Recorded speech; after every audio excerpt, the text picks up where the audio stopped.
नहीं था भाव एगो याद करो।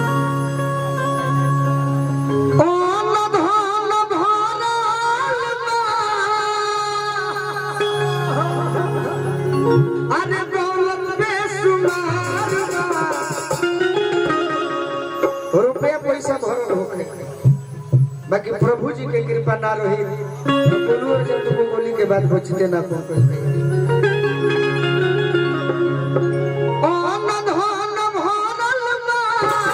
अरे दौलत बेसुमार हरि के भजन बिना सब कुछ बेकार हरि के भजन बिना सब कुछ बेकार हरि के भजन बिना सब कुछ बेकार हरि के भजन बिना सब कुछ बेकार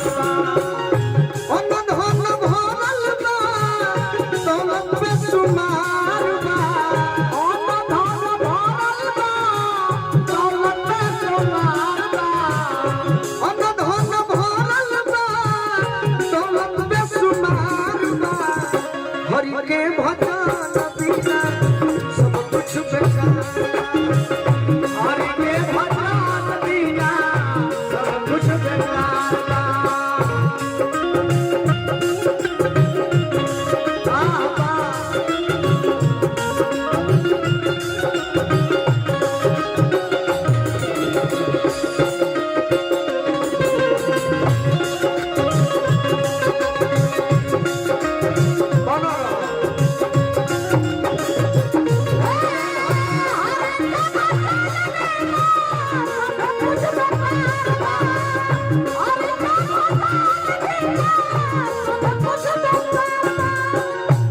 जीवन में का बेकार बा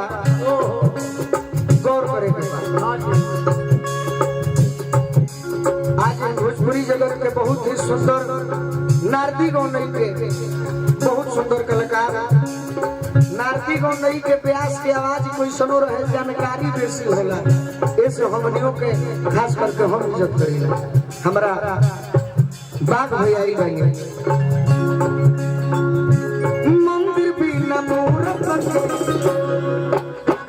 सिंगार बिना सूरत के मन बिना मूरत के सिंगार बिना सूरत के मंदिर होके हां जी अब हमें भगवान के मूरत ना होके तो मंदिरों बेकार बा। सही बात है। वो सही खूब चेहरा निमन बा आई है चेहरा पर सिंगार नहीं के तो यो चेहरा कोनो काम के नहीं मंदिर बिना मूरत के सिंगार बिना सूरत के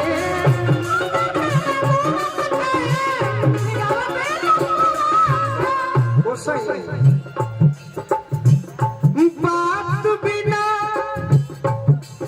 जरूरत के जहाँ बात बोले के स्थान मिले नो वो जब बातों बोले के चाहिए बिना मतलब के बोलबो तो फालतू में गिनती हो जाए बात बिना जरूरत के बिल्कुल बेकार हरि के भजन बिना सब कुछ बेकार हरि के भजन बिना कुछ बेकार हरि के भजन बिना सब कुछ बेकार हरि जी भैया बड़े का हरि जी भैया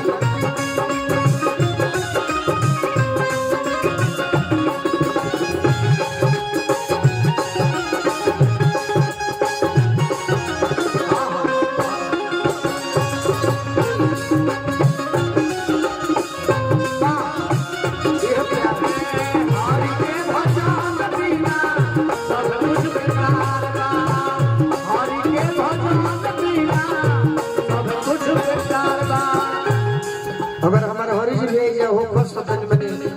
हमारा सब मिल ले होगा तो ठीक रहे और का हो चिरई बिना रह बुलाई अरे रवे खाती लोग आई नहीं बा ना तो लोग के कोरोना में पूछत कहा के होगा गवाओ अच्छा है एक्स्ट्रा ड्यूटी करो चिड़ै भी न चोच के बैल भी न पोछ के चिड़ै भी न चोट के बैल भी न पोछ के चिड़ै भी न चोच के बेकार लागे पंकज भैया वो सही बैल भी न पोछ के बेकार लागे एगो और बात उका मौत भी न पोछ के अरे बिल्कुल बेकार कि हरि के भजन बिना सब कुछ हरि के भजन बिना सब कुछ बेकार बा हरि के भजन बिना सब कुछ बेकार हरि के भजन बिना सब कुछ बेकार हरि के भजन